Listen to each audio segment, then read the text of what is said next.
So I was one of 7 growing up, and I was very well aware by the time I was even 10, 11, 12 years old maybe, that the further someone was on the political left, the more likely they were to essentially look down on my parents for having had 7 children.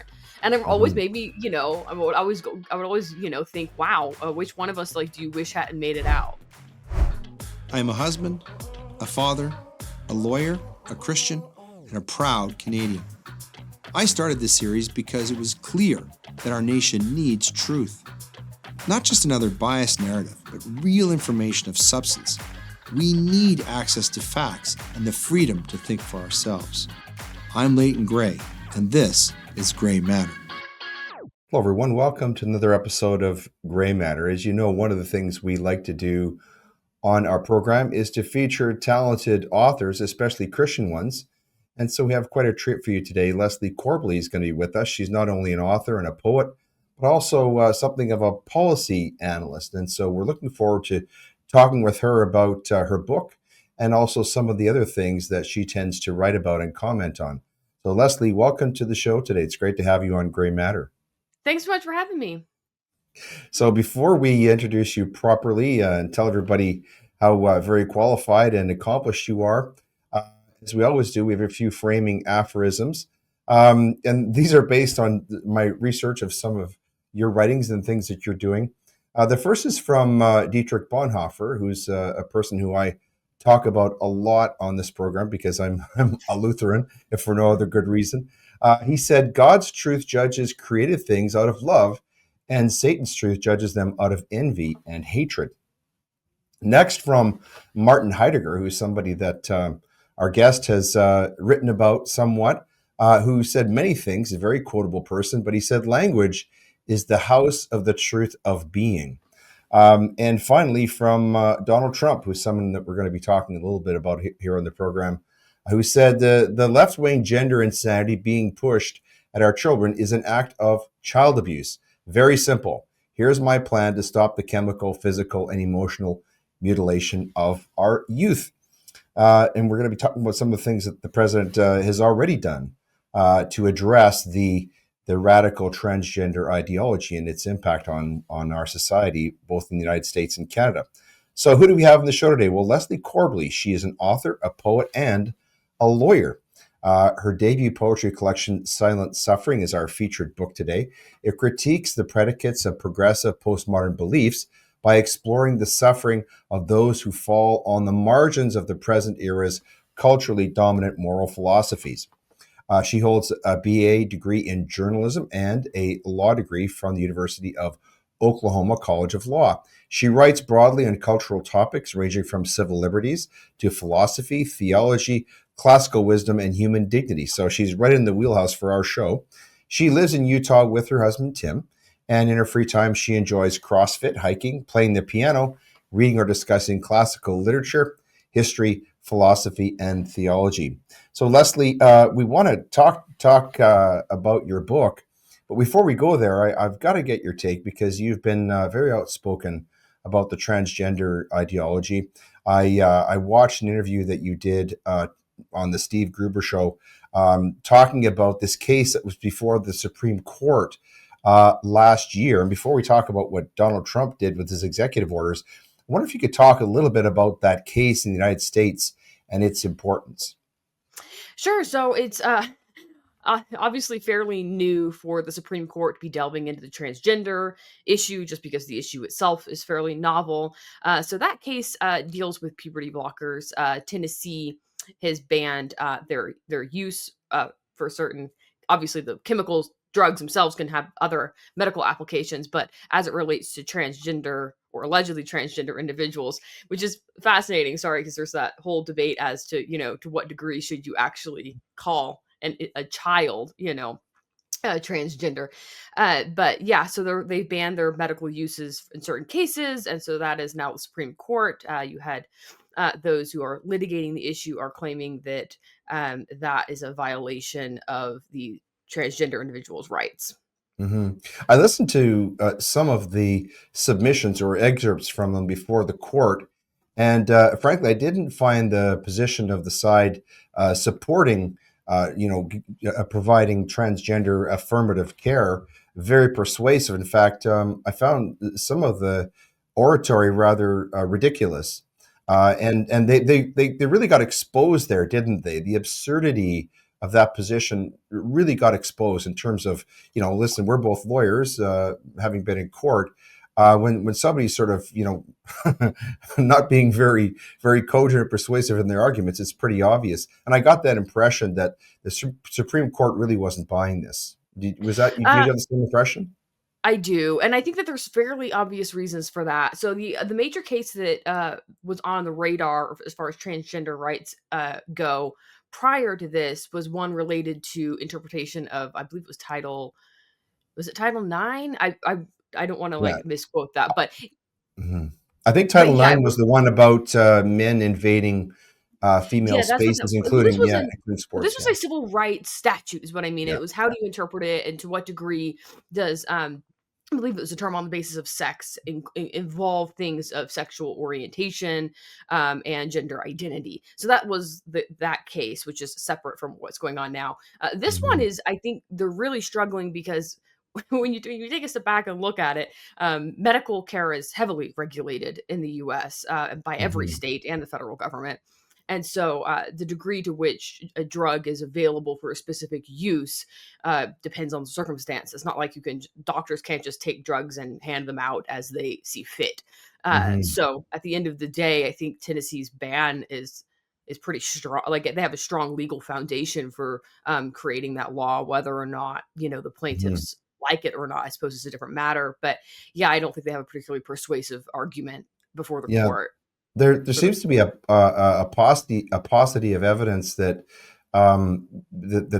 any type of quote unquote gender affirming care is anything of the kind. It sounds as though, and I quoted what Donald Trump said, that it sounds as though actually, and the data supports this, it's actually child abuse. And on his first day in office, he did something about it. He signed over 200 executive orders. I've got a few of the highlights here. He ended DEI, of course. He ended transgender ideology, rejected climate change ideology, got America out of the Paris Accords, rejected the World Health Organization. He closed the southern border. He ended birthright citizenship. He pardoned over 1,500 J6 prisoners, canceled security protection for some of the J6 investigators. He designated drug cartels as foreign terrorists. He renamed the Gulf of Mexico, authorized massive energy projects in the U.S. He renamed a mountain. He promised to take back the Panama Canal, which people should know it actually belongs to America and should. And he pledged to plant a flag on Mars. What do you think about all this? Is this a bit? Is this a bit? Is it? I'm reminded of this speech he gave where we're going to get sick of winning. You're going to get. Do you remember this? Uh, no, too much winning. Is this Too too much winning for? Is this too much winning Well, for I don't know. conservatives in your country? I'm still waiting for the Department of Education to finally fall. I Yeah. mean, that would be my win. I'd love to see that happen. But hmm um, I think it'll be really interesting to see where all of this goes. Obviously, there's gonna be a lot of litigation at the appellate level from some of these orders, and I think watching the birthright citizenship in particular, where hmm that litigation goes, will be fascinating. There's, I think, also lawsuits that were immediately filed related to DOGE, the Department of Government Efficiency, but I think the birthright citizenship one is one I really want to watch to see how the hmm court comes down on that issue Yeah, because it because it looks like seems something to he's going to be. push. Yeah. So I'm Yeah. Yeah. imagining that one's going to go all hmm the way. hmm And the hmm court hasn't been clear, has never, it's been a long time since they've even addressed the issue, but certainly haven't addressed the issue as it relates to the children of illegal immigrants. hmm Yeah, if people haven't seen any video of these orders being brought before Donald Trump for signing, you really should do this. It's almost like a kid opening presents on Christmas. Here, sign this one. This ends the. Ooh, that's a good one. And he sits down and signs. This really is amazing. Of course, this is very, very awful for everyone on the left. You wrote an It is. interesting piece that's on your website called "The Day the Leftist Lie Died." That you wrote this last summer, July 15th of 2024. So you're one of the people who are sort of predicting that this was coming. What was that? What was the crux of that piece, and why did you write it? Sure. So I wrote that right after the assassination attempt, the first assassination attempt Mhm, on Donald mhm. Trump's life. That in really the famous attempt in Butler, Pennsylvania. I think there was some small attempt after, but the one that actually resulted in him being shot. So the crux of the piece was that the left, for a long time, has been able to frame the narrative around compassion, kindness, mercy, things of that nature, to where they've sort of held themselves out as the embodiment of those traits. And Mhm. so I think that has had a lot to do with their ability to control the ease with which they've been able to control various public relations narratives. So when you think about, for example, an example of this is like with, I think JD Vance made a quip about childless cat ladies. Yes. Yeah. So imagine though if you made the same quip about men, right? No one would have cared, right? So the only reason that he was being called on to apologize to those who may have been offended is because the left has been so good at controlling the narrative of who you should and shouldn't feel compassion for, who you should be concerned about offending, and who you shouldn't be concerned about offending. And I think that particularly, especially in the wake of the assassination attempt, is falling, it's unraveling, just because there is increasingly public awareness of the kind of prejudice and hatred that can percolate on the left side of the aisle. And I Mhm. think that it's just at this point very difficult for the public to buy the idea that the left is really compassionate while the right wing is, very intolerant. I think that people are starting to see this quite a bit more a mix of both on, and some people are intolerant on the left and some people are tolerant on the left and some people on the, Yeah. on the right are also, the same because everyone is different and whether you're tolerant or compassionate isn't really a feature of your political beliefs. One of the scary things about what's happening in your country, and I hope it has a residual effect in Canada, is that the left really seems to be rolling over and sort of throwing in the towel. They aren't putting up much of a fight at this point. I read that what was it? CNN is paying out millions of dollars in damages and defamation cases. Apparently, CBS is going to be paying out billions of dollars to Donald Trump. Mhm. So this seems to be a recognition, at least culturally, at least for now, that the left has lost. But we shouldn't think that they've gone away forever, should we? Absolutely not. As you know, ideas don't, especially powerful, strong ideological systems don't just roll over that quickly. I think there is an impetus among those who aren't, as with all ideologies that are powerful and become very publicly popular, there's a lot of people who buy into them for convenience. And I think you're seeing some of those entities or individuals starting to go, okay, the political winds have blown in a different direction and I need to adjust accordingly. Maybe you could count Mark Zuckerberg in that category. I'm not sure if Yes, you watched his interview. Did you watch his interview with Joe I Rogan? did. I did. That was Yes, fascinating. What did you yes. think of that then? I mean, wow, that was I wild. he is one of those people that not only quite independent of who he is and what he's done, who you have to admire just as a capitalist. Hmm. But I get the sense that the most important thing in his life is this massive business that he has built. And like many people at that level in sort of corporate success, they'll do or say anything to ensure the success of that entity. Their whole personality is really caught up with that. And with someone like Mark Zuckerberg, what concerns me most, especially as a Christian, is that he seems to be sort of a godless person. And there's a really great contrast. You bring up Joe Rogan, you watch his interview, and then you look at the one that Mel Gibson gave, and I mean the contrast in terms of where their center is of their personalities, what's important to them. That to me says a lot about the distinction between them as people. And that brings me, by way of segue, I want to ask you about another piece that you wrote that I found really interesting on your Substack. It's called "Who is Modern Man's God?" And this it's entitled "Reflections on a Relativistic Fractured World." And I would say Mark Zuckerberg might fit squarely within your thesis here. Do you want to talk about that piece a little bit? Yes. So, I mean, basically, the idea is that we are still very relativistic as a society. So, basis of relativism is that we don't believe in absolute truth. But but as we all, I think, know intuitively, when you start to try to act out not believing in absolute truth, it doesn't really work.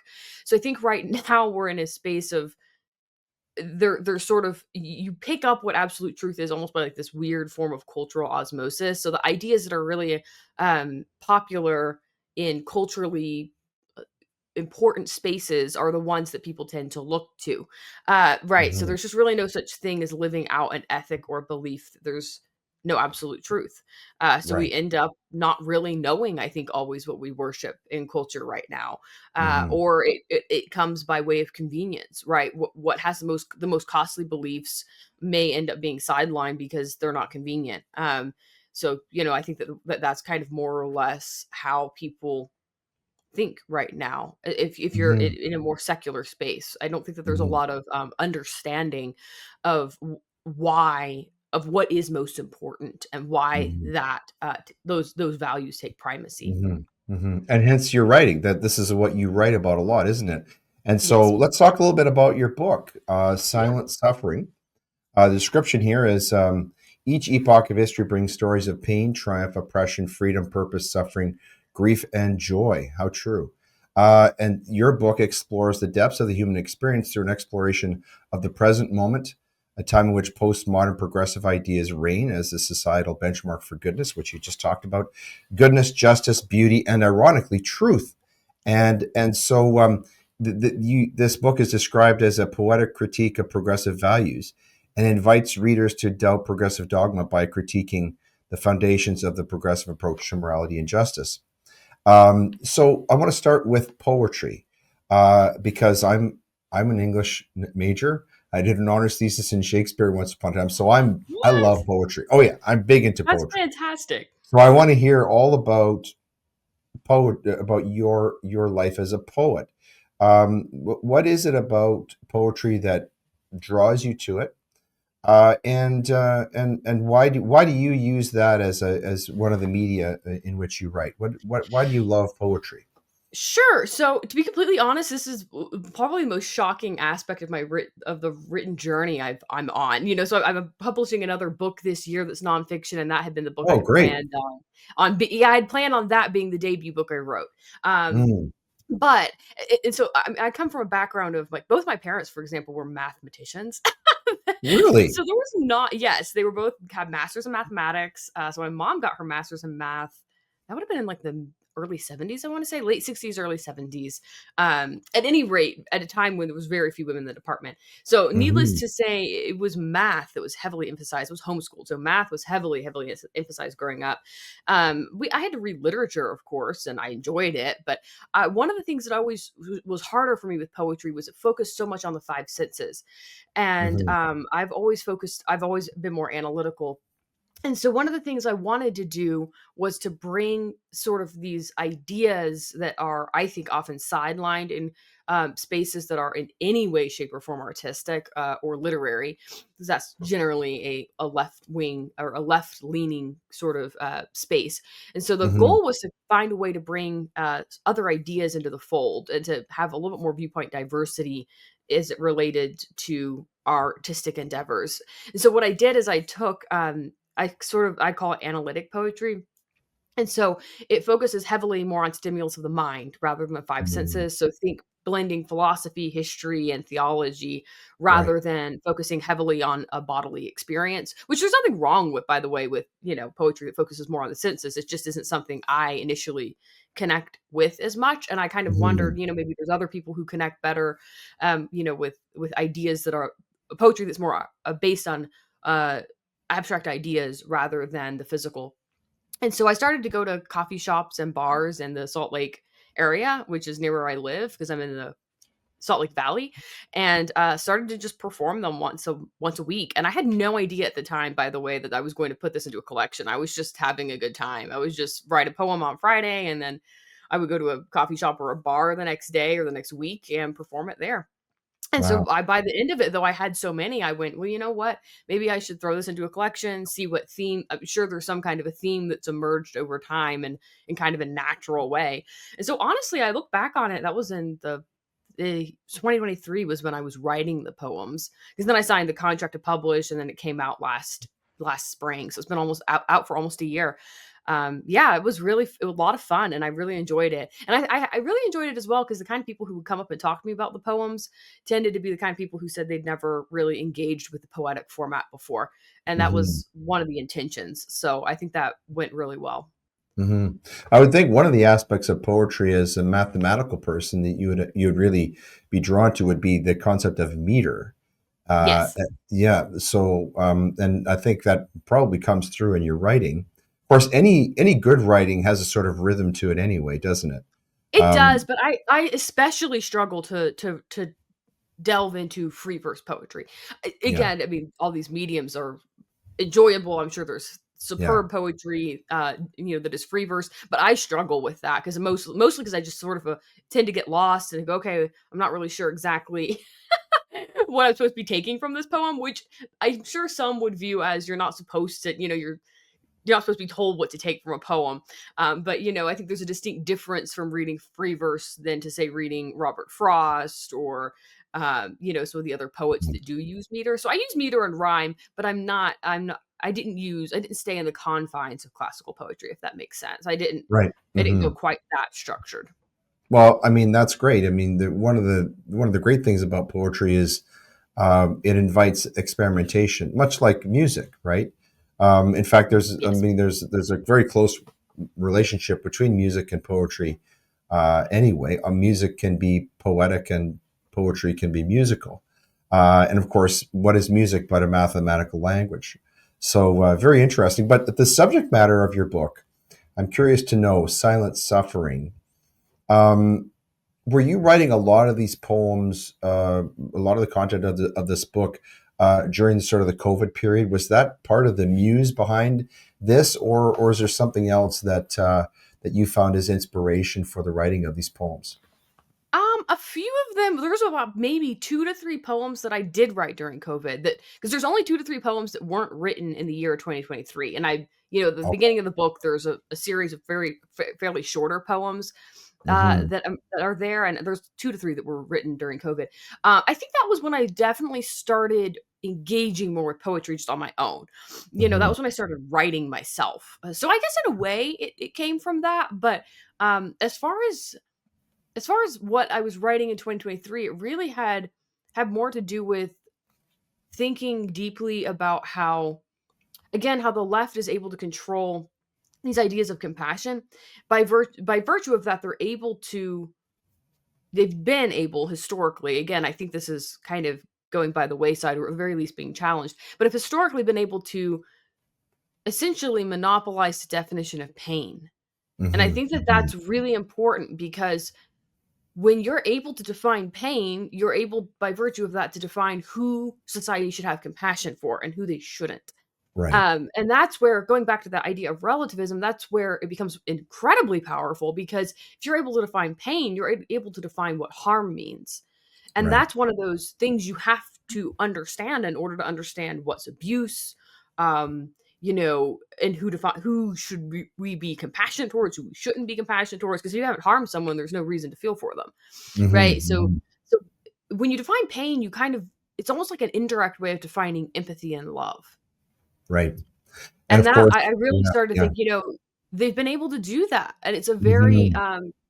powerful, being able to control language in that way is so powerful. It And is. one of the one Mhm. but one of the biggest, I would say, probably, if I'm thinking, about what really what I really wanted to highlight as far as the kind of pain that they're able to, um, I think, sideline and ignore. I think it was actually abortion for me, Yes. Hmm. because it was after the Dobbs decision. It really struck me, for example, and it's always struck me how, frankly, lacking in compassion the left is on that issue when they tend to constantly talk about how you should, you know, love others and be so welcoming and inclusive. And abortion is the antithesis of inclusion. You are literally saying this human being, I want them to exist. I'm going to use violence to ensure Right. they can't, enter into human society.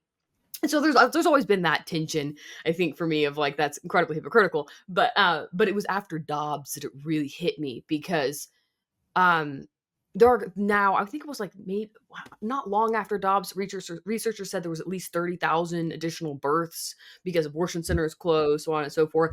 And I've always found it fascinating, that the left talks, for example, they'll say things like how you talk about women during an election, the daughters can hear you. The way you talk about female politicians, they don't care, because they're kind of beyond your, they're not even your audience. They're never going to hear you online, for example. And yet that doesn't apply to how they view children whose lives have been spared because an abortion clinic closed. I mean, that's Hmm. always been the case, right? I mean, there were people who would protest outside of abortion clinics, and that often resulted in, if a woman decided not to go through with the abortion, what happened? She had a child, right? Right. But after Dobbs, there's a literal social class of babies who were born because of that, and it really struck me of, how dare you think that you have the moral high ground when could you look at a 12-year-old in the eye and tell them you think that they shouldn't be here because Hmm. you think that Hmm. life is a travesty. You literally don't think they should exist, and Yeah. this is the same side of the aisle that is complaining about how transgender individuals are treated and how they're trying to be, they compare opposition to gender ideology to a form of like genocide, right? Because Right. and yet there's an entire social class whose existence you literally you don't think these people should be alive. Hmm. Hmm. No, You this is know, so fascinating. Yeah. yeah. So to me, that was, I think, one of the most stark examples of this prejudice that percolates on this side of the aisle, despite their self-identification as being compassionate and loving. I've never heard, or rarely hear, those on the left have to answer those questions. I would have loved Kamala Harris to have to answer a question like that in a debate I about don't think she abortion. could. What are you? I mean, what are you really saying though to these Yeah. people? How would you Mm. how would you respond, for example, if a 10-year-old came up and said, "Man, I know I wouldn't be here, but for that Yeah. decision." Like, Hmm. and I don't feel like I'm included. I feel excluded Hmm. from society because I feel like half the country literally wishes I wasn't here. Yeah. The statistics on abortion are truly horrifying. It's the number one killer of human beings worldwide. Just last year, uh, there were 45 million people killed by abortion just last year. That's three times all the people who died during World War One. That includes civilians, soldiers, sailors, everybody. Just to put that in scale.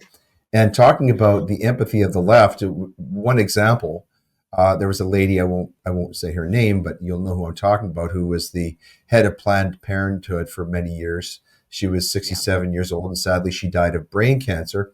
And she was hailed, she was sanctified as a hero of the left. But it sort of begs the question. She was responsible for roughly the deaths of roughly 4 million people.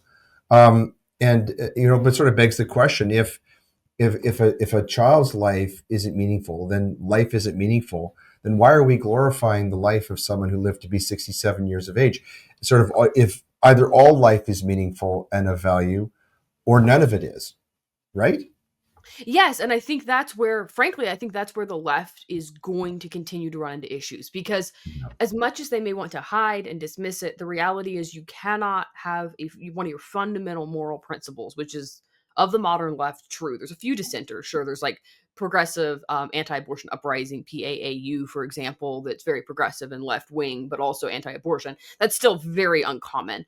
So the vast majority of the left, if you're on that side of the aisle, you probably believe abortion is a human right, which again rests on the idea that life does not have inherent value, and there are implications for that. And you see them elsewhere, those implications coming up elsewhere in the Western world. I mean, Canada, I think, MAiD is an example of where things can go when you really don't We're also believe. leaders in abortion, Leslie. I'm sorry to say, we have maybe the most permissive abortion laws in the But they entire go hand in world. hand, right? I Yeah, mean, because at the end of the day, you can't, if your claim is that life doesn't have inherent value, it becomes very difficult for you to argue against yeah, suicide. I mean, yeah. because essentially then what you're saying is you're forcing a child into the world, and then they don't have any option at that point, right? Hmm. So they have no value until they're told they do by their mothers. And so, and I think an under discussed aspect of this as well is how, and it's something that I'll delve into in the book that will be coming out this year, but the our inability to critique female perpetrated forms of abuse, I think is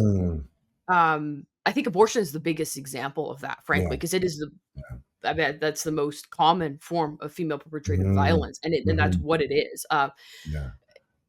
And I think that we don't know how to address that. We don't. It's so difficult, I think, for people in society to even grapple with the concept of caretaking, taking on a being transformed into something that is essentially child abuse. But that's how Mhm. female perpetrated abuse works. So you think of Mhm. I'm sure if not sure if you're familiar with the disorder Munchausen by proxy. Oh, yes. Mhm. Yes, Mhm. but that's almost exclusively perpetrated by women.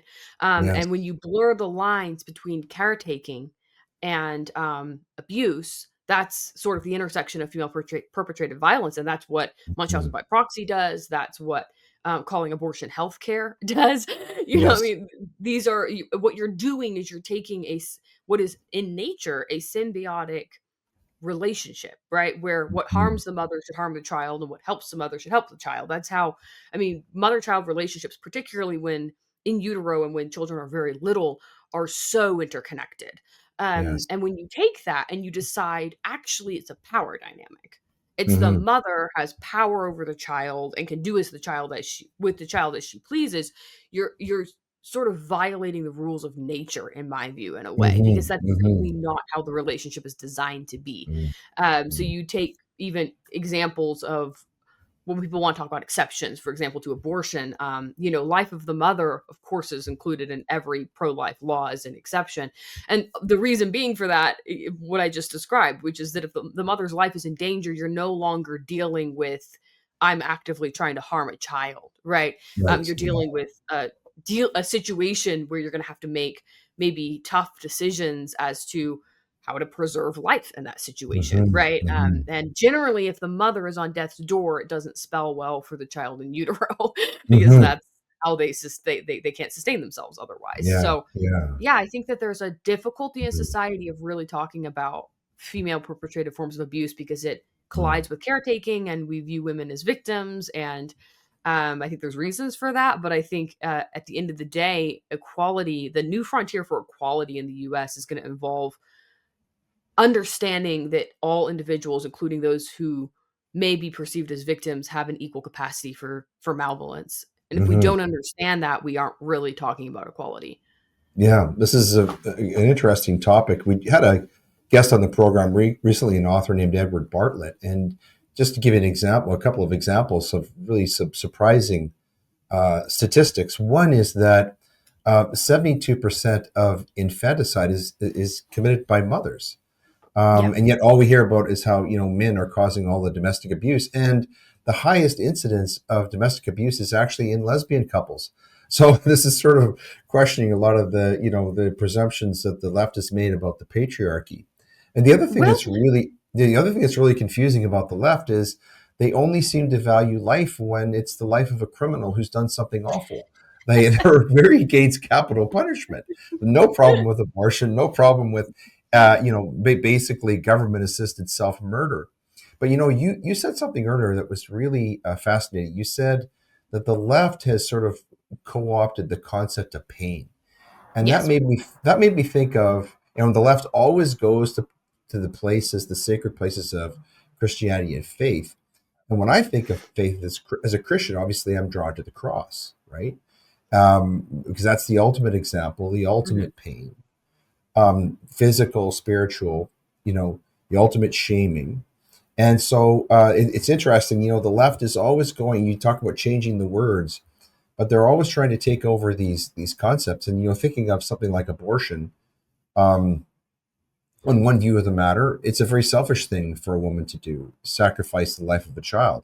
And you compare that to the sacrifice of the cross, and you get to see really the very stark dividing line between, secular religion, or if we can call it, wokeism or whatever that is, the original religion of the left, and the actual founding religion of the United States, of countries like the United States and Canada, which is Christianity.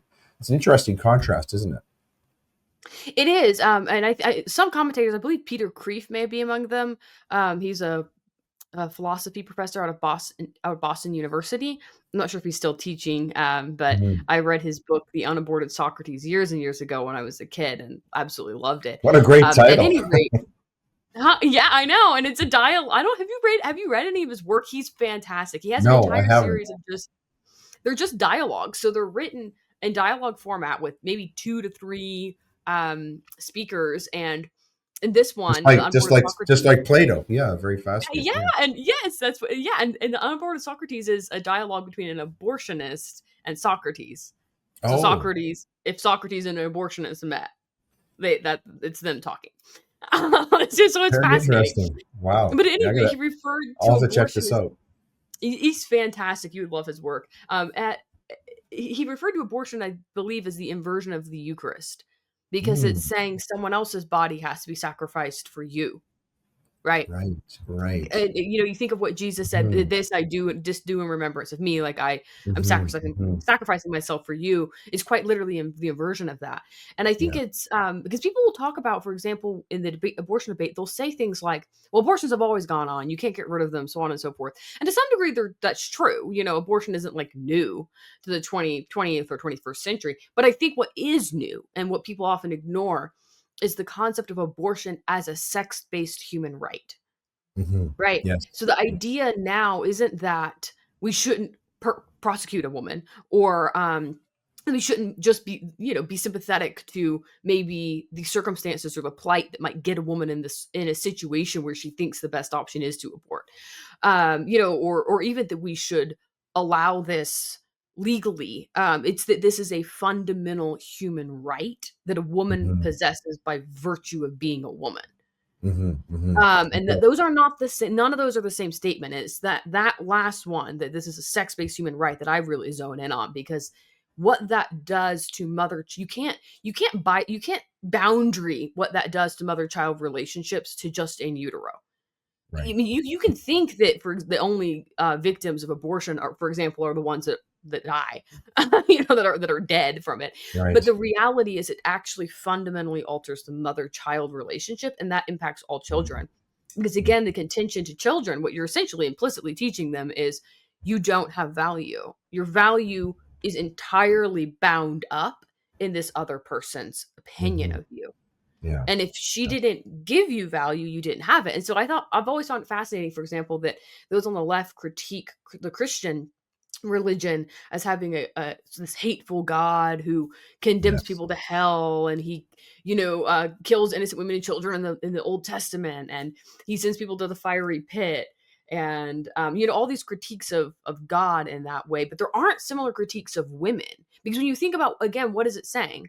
It's saying a woman can create the human life, because in the vast majority of abortion, a woman was consensually involved in the sex act.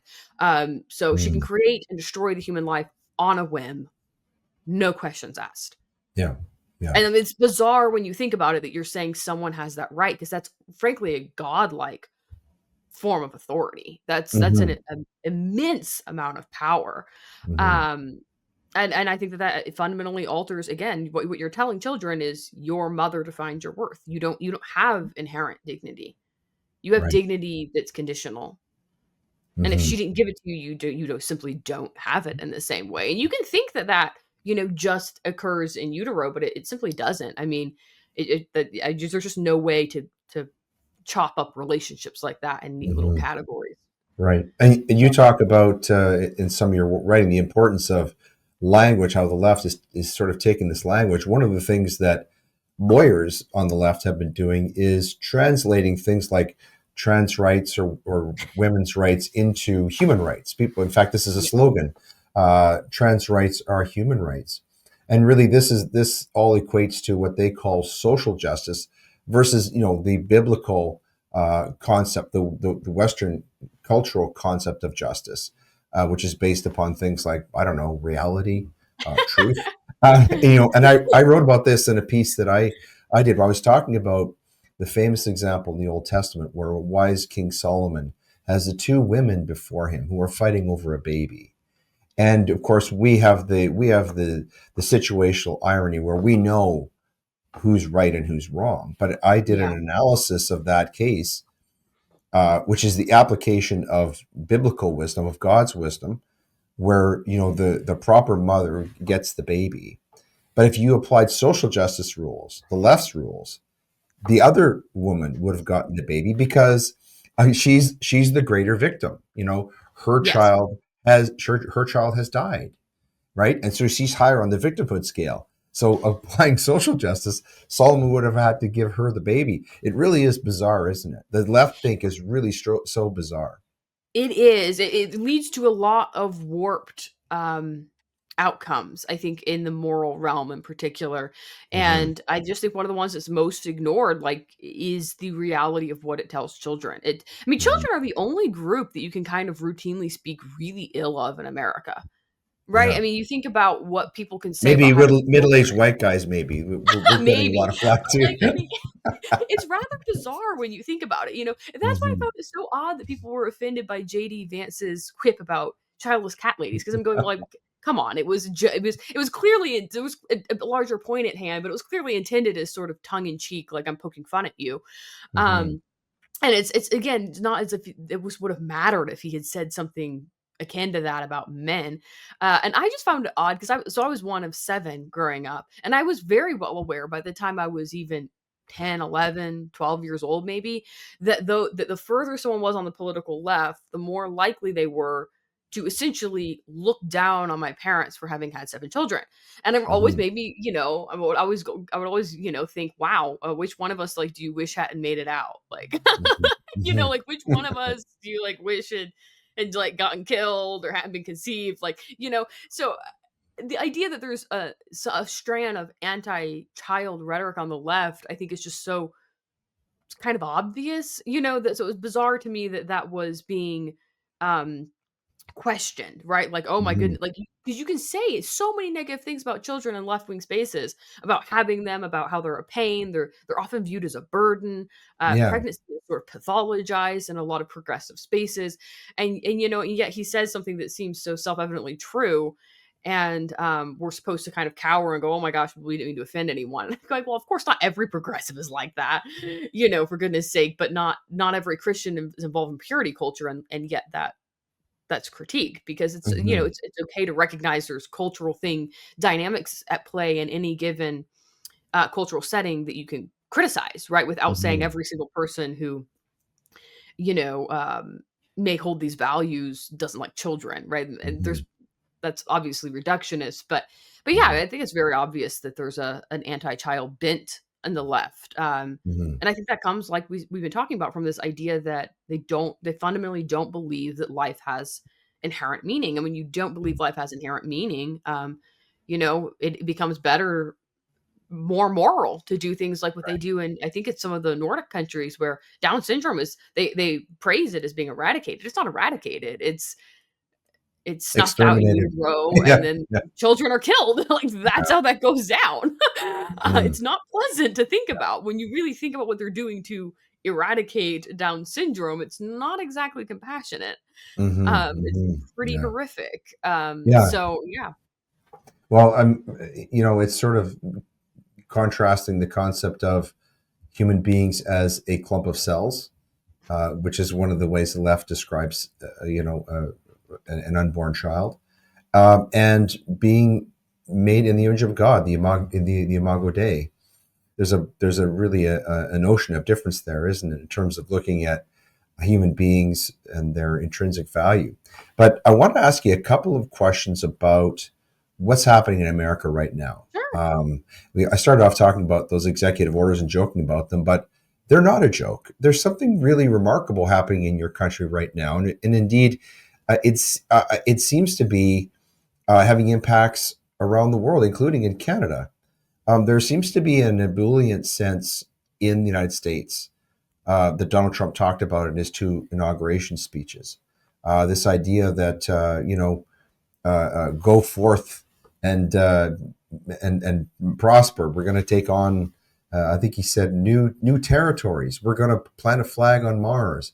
There's a sense of this a great optimism in America that maybe is part of the essential American character, as I understand it, but has been kind of missing for a while, or at least has been sick on sick leave for a while because of what America has been going through.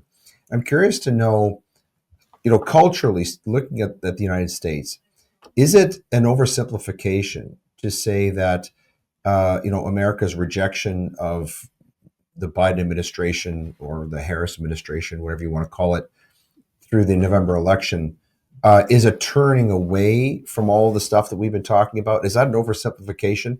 What do you think about that? I would say yes, with the caveat that America is still fundamentally a very relativistic society, and I think I don't think anything about Donald Trump's election um, disputes that. In fact, I think the way his rise in popularity uh, is actually supports the idea that America is still heavily relativistic. You look at um, Mm, the diversity both of viewpoint and values that was displayed in the RNC versus the DNC. So the DNC might have diversity as yeah, it relates to ethnicity or gender expression, but they don't really have diversity of values. They are much more, the left is much more purist right now as far as yeah, wanting to remove anyone from the ranks who dissents. That's simply not what's happening in Donald Trump's iteration of the Republican Party, which it's just funny to me because people call him conservative. He's not. He's like the policies he talks about routinely are frankly things that a 1990s Democrat would often yeah, have spouted. So even his view on abortion, of kicking it back to the states and allowing them to take care of it, is by no stretch of the imagination the most conservative or extreme position on abortion. But yeah, I would say as it relates, however, to some of these other issues that we've talked about, such as the left weaponizing and having free reign of being able to define pain and compassion and love and kindness. Yeah, I think people are kind of becoming very fed up with that. And I think that is largely driven by the fact that individuals are dealing on a practical level with policies that are very difficult to talk about under the left wing progressive linguistic code. mhm, I mean, you can't really, for example, have an honest conversation about the policy, like trade offs and analysis that would need to occur on the immigration issue in a progressive space, because right. you're going to walk on too many landmines. It's going to get really, Mm, there's too many taboos you're going to touch on. And I think that was one of the reasons Trump did very well on that issue and that Harris did not, because the reality is you can't look at what's happening at the southern border, or even, I mean, this isn't even just happening in America either. I mean, you can look at what's going on in Europe with migration. You just simply can't look at the migration patterns and think that this is sustainable or what's best for the countries involved. right. Hmm. And so when you, if you start with that premise and then you go, okay, well, how do we deal with it? Then you're gonna have to start having really uncomfortable conversations. And those on the left, frankly, don't want to have those conversations because Hmm. it it touches on a lot of taboos. There's a lot of landmines for them that, could cause offense. And, it's not going to be the solutions, frankly, are going to involve, like, I think there's a famous Thomas Sowell quote of there are no solutions, there's only trade-offs. And that's where we're at with some of these issues. And so those on the public are dealing with them on the ground. And the consequences of, these immigration policies that under Biden's term certainly were highly irresponsible are, coming to the forefront of the public mind. And so Hmm. that's where, I mean, things like birthright citizenship, I don't even remember that being really discussed much in politics growing up, or Hmm. even since when I was in college, or basically my whole life. But again, that there has been long-standing discussions of how immigration is unsustainable. Since, I mean, you can go Yeah. back and listen to Bill Clinton talk about this in the Hmm. 1990s. That's over 30 years ago, or Yeah. approaching 30 years ago. So, you know, while at a certain point the problem becomes big enough and the consequence is severe enough that enough people are impacted, and it becomes something that drives voting patterns. And I think Hmm. that's one one issue of where we're at. And I think you can say the same about things like the transgender issues. I think people who are dealing with that on the ground are not particularly thrilled about some of the, weaponization of empathy that they experience, of practitioners, mental health practitioners telling them, that they can either have a dead child or allow their child to transition in ways that are damaging to that person's body. I mean, again, those are the kind of procedures I think people don't really think or talk much on the left about the practicalities of what goes into a gender transition surgical procedure, Hmm. right? Or what happens to a child's body when they're on puberty blockers. I Yeah. mean, so yes, I think you're absolutely right, though, that there is a decided shift away from.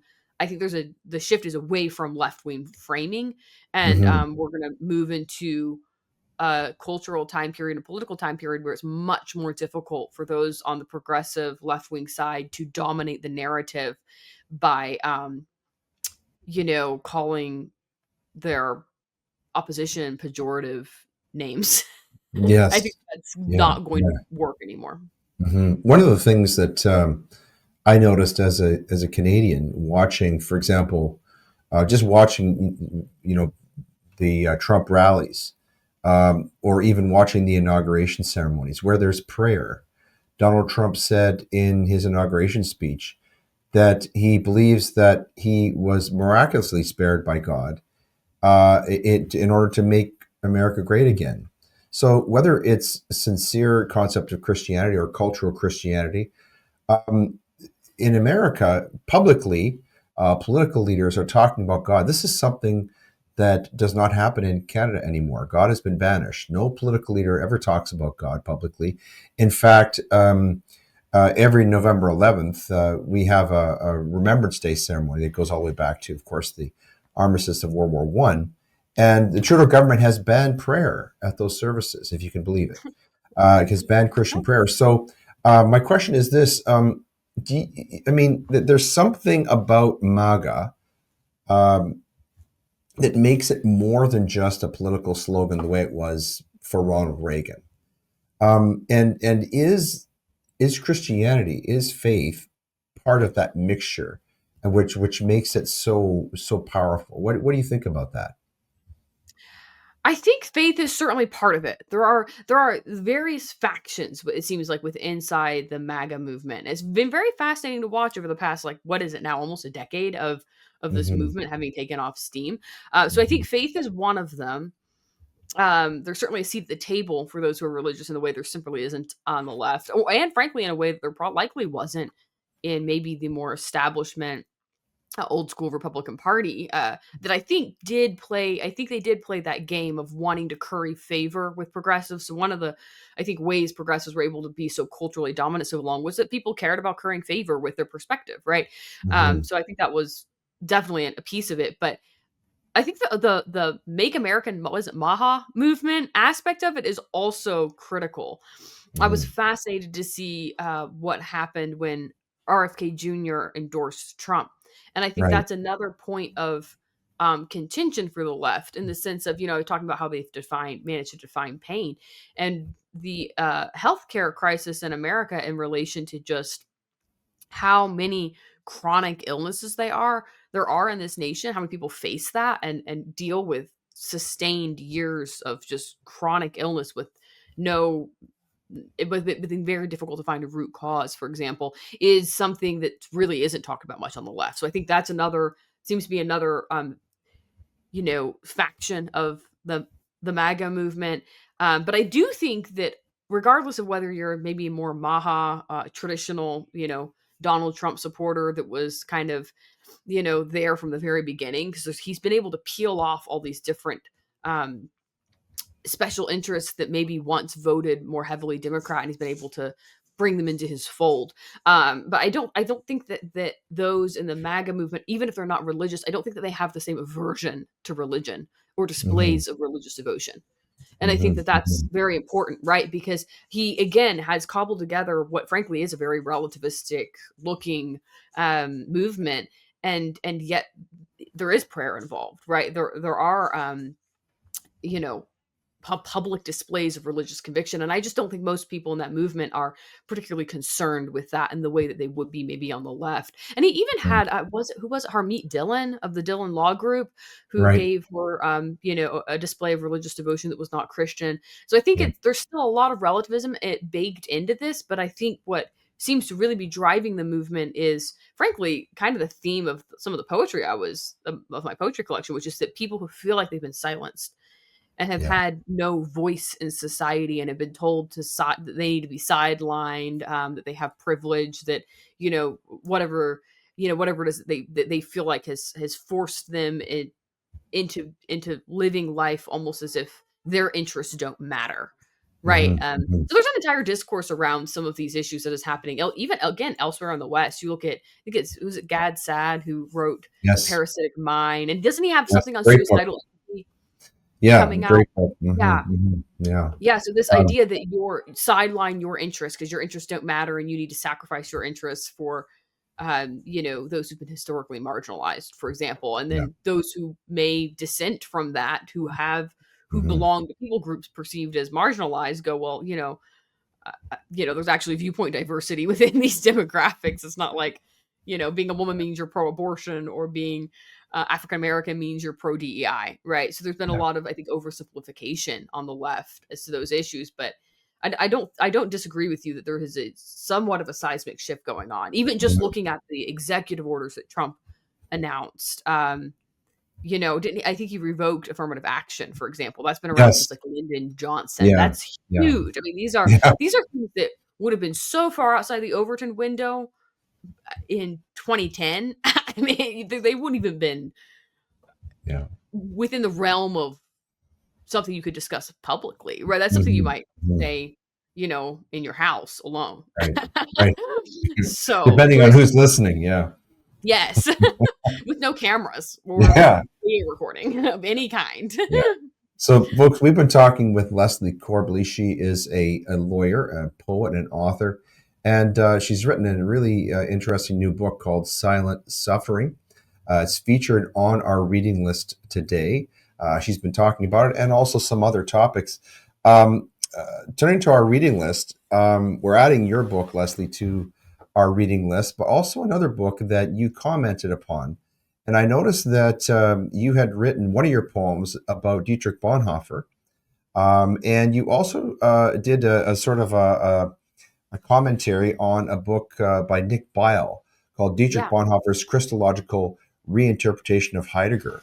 Uh, would you mind talking a little bit about both your poem and this book, which we're also adding to our reading list?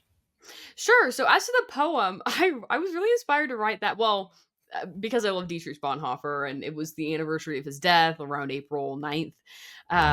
And one of the things I think he crystallized so well in his written work was the concept of cheap and costly grace. Now he was talking about this in the context of Christianity.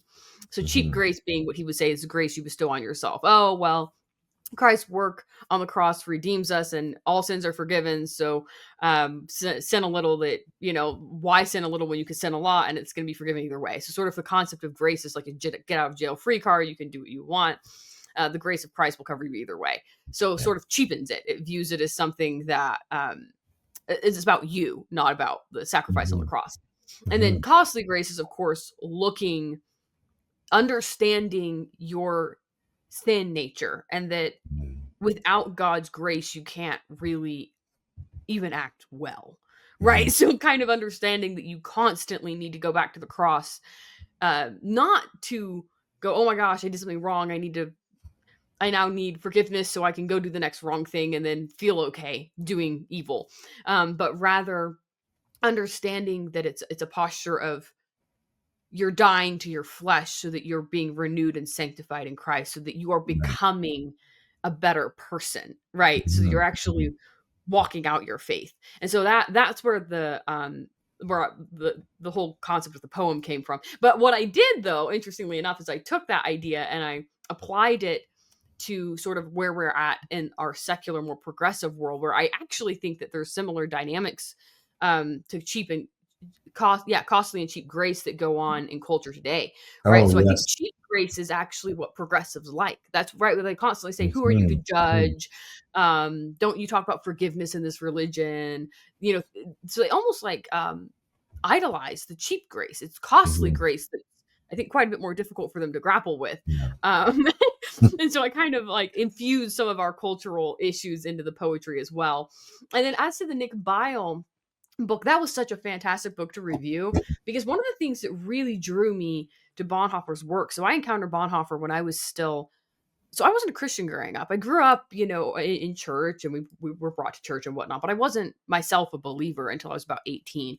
And it Mhm. was encountering Bonhoeffer really fundamentally altered how I viewed death and life, and one and worldviews generally. So philosophical worldviews generally. And the reason for that is because he did such a good job of engaging with secular thought. And some of that was Martin Heidegger's work. And that's what Nick Bile goes into, how Bonhoeffer engaged with Heidegger's philosophy and was able to use that so he would take certain things from secular philosophies and then repurpose them and put the same ideas into a religious framework. And so an example of that would be Bonhoeffer talks a lot about the concepts of act and being and how you mediate between. So, act is what you act out, and being is like what you, I guess, think philosophically, right? So, it's your theory. So, it's almost like the issue of theory and practice going together. Mhm. Um, and so he took a lot of Martin Heidegger's work and was able to describe it essentially in Christological terms. And it was that ability to engage with secular philosophy that made certain things in Christianity more compelling to me, because it started to at least show me how the ideas that undergird religious systems are structural and they relate to the human experience. So you Yes. can go to a different philosophy, but you're not really going to escape the structure of thinking that occurs in religion, because that's just part Mhm. of humanity, right? Mhm. You're not going to all of a suddenly go to a philosophic system, for example, and have no doubt as to whether you're right about that system. Right. Nor are you going to go to a system of thought that sort of absolves you from having to disciple yourself into that system in a way, right? So Mhm. if you were to say um, let's say you decided you're a transcendental idealist, well, that means you're following Immanuel Kant, right? Well, what does it mean to follow Immanuel Kant? You're going to have to kind of sift all of your decisions about what is and isn't moral through a framework of some type. And Mhm. so that really, I think, opened my eyes to some of the, like I said, structural uh, ways in which religion is acted out in Mhm. secular philosophies, and yet Mhm. for some reason seculars feel more comfortable following. I found it a bit odd. I'm going, okay, so you're telling me you'll follow a man-made philosophy but not a man-made religion? Like, are wouldn't that collapse into the same category, right? If there's no God, wouldn't religion just become philosophy? Yeah. It's Isn't that the same interesting. Yeah. Yeah. between religion and Mhm. philosophy? Is one is about divine revelation and the other isn't? And so, yeah, so those things started to just kind of fall apart mentally, as yeah, that's not making a lot of sense to me. No, that it's and but it is fascinating how ideas let's that are branded religious actually will hold up to scrutiny, structural scrutiny. Philosophically. One another example is you probably read this. This dialogue that Socrates has with Thrasymachus in one of Plato's Yeah. dialogues, where they talk about the virtuous man, and Thrasymachus says, "Well, the most virtuous man is the man who's appears to all the world to be virtuous, but he's actually a scoundrel." And Socrates says, "No, no, no. The virtuous man is the man who appears to all the world to be a scoundrel, but in his heart he's virtuous and he's good. And who is that man but Jesus Christ?" Right. So it's interesting Mhm. how these ideas. That sounds like a really interesting book. I'm going to check that out. Well, It Leslie, is, and yeah, it's great. Sorry, it does a really great yeah, job of breaking down the philosophy in a way that's not that's digestible. So you're yeah. not stuck having to read, Martin Heidegger's like Being in Time to understand it. Mhm. Okay. So, folks, we've been talking with Leslie Corbly. As I said earlier, she's a lawyer, a poet, and an author, and she's published a book called Silent Suffering, which I have not read yet, but I plan to. It sounds really, really interesting and beautiful, actually, because it's written in a poetic style that she's described for us.